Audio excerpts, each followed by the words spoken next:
Price எல்லாம் இயேசுவின் நாமத்தினாலே அன்பின் வாழ்த்துக்கள். அந்த நாளிலும் எது அவசியம் என்று நம்ம தொடர்ந்து தியானித்து கொண்டிருக்கிறோம். இந்த நாளிலும் யூதா எழுதின புத்தகம் 1ஆம் அதிகாரம் 3ஆம் வசனத்தை நாம் வாசிக்கும் போது அங்கே சொல்லப்படுகிறது, பிரியமானவர்களே, பொதுவான ரட்சிப்பை குறித்து உங்களுக்கு எழுதும்படி நான் மிகவும் கருத்துள்ளவனாக இருக்கையில் பரிசுத்தவானுக்கு ஒரு விசை ஒப்புவிக்கப்பட்ட விசுவாசத்திற்காக நீங்கள் தைரியமாய் போராட வேண்டும் என்று உங்களுக்கு எழுதி உணர்த்துவது எனக்கு அவசியமாய் கண்டது. இங்கு வேதம் சொல்லுகிறது, யூதா எழுதப்படும் போது பரிசுத்தவான்களுக்கு ஒரு விசை ஒப்புவிக்கப்பட்ட விசுவாசத்திற்காக நீங்கள் தைரியமாய் போராட வேண்டும் என்று சொல்லி வேதத்தில் நம்ம வாசிப்போம் என்று சொன்னால், நமக்கு வருகிற எல்லா சூழ்நிலை மத்தியிலும் நம்ம எப்படி போராட வேண்டும் என்று சொல்லி யூதா பிரயாசப்படுறாரா, அவர் எது உணர்த்துவது அவருக்கு அவசியமாக இருக்கிறதா, விசுவாசத்துக்காக நம்ம தைரியமாய் போராடுவது எனக்கு அவசியம் என்று சொல்லி அவர் சொல்கிறார்.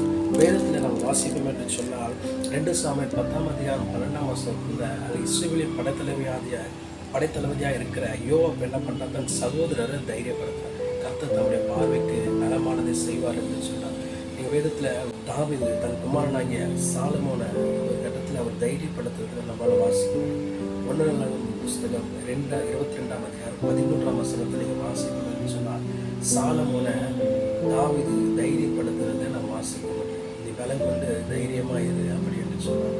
அது மாத்திரம் இல்லை, பேதுரை குறித்து நம்ம வாசிக்கப்படும் போது சாதாரண ஒரு மனுஷனை மீன் பிடிக்கிறத பேதுரு பரிசுத்த ஆவியின் அபிஷேகத்தை பெற்றப்படும் போது பேதுரும் யோவானும் எழுந்து பிரசங்கிக்கிற தைரியத்தை பார்த்து அநேக பேர் ஆச்சரியப்பட்டாங்க. இன்னைக்கு கூட எது நமக்கு அவசியமாக இருக்கிறதுனா தைரியம், நமக்கு விசுவாசத்தை தைரியமாய் போராடுவது அவசியமாக இருக்கிறது. இந்த தைரியம் எப்படி கிடைக்கலாம்?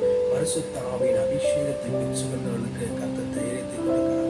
அது மாத்திரமல்ல, அவருடைய ரத்தத்தினால கழுவப்பட்ட நீதிமானாகிய நமக்கும் கர்த்தர் தைரியத்தை கொடுக்கிறார். நீதிமன்றங்கள் வாசிக்கப்படும் போது வேதம் சொல்லுகிறது, நீதிமான்களோ சிங்கத்தை போல தைரியமாய் இருப்பார்கள்.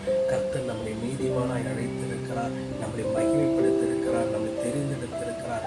நாம செய்ய வேண்டிய ஒரு விஷயம், விசுவாசத்திற்காக தைரியத்தோடு நம்முடைய ஆவிக்குரிய வாழ்க்கையில போராட வேண்டும் என்று சொல்லி யோதா சொல்கிறார். அது எனக்கு அவசியம் என்று சொல்லி அது உணர்த்துவது அவசியமாக இருக்குது என்று சொல்லி இதை கேட்டுக்கொண்டிருக்கிற நம்முடைய வாழ்க்கையிலும் எல்லா சூழ்நிலையிலும் இன்னல்கள், துன்பங்கள், கண்ணீர்கள், பிரச்சனைகள், வியாதிகள் மத்தியில் நம்ம தைரியமாய்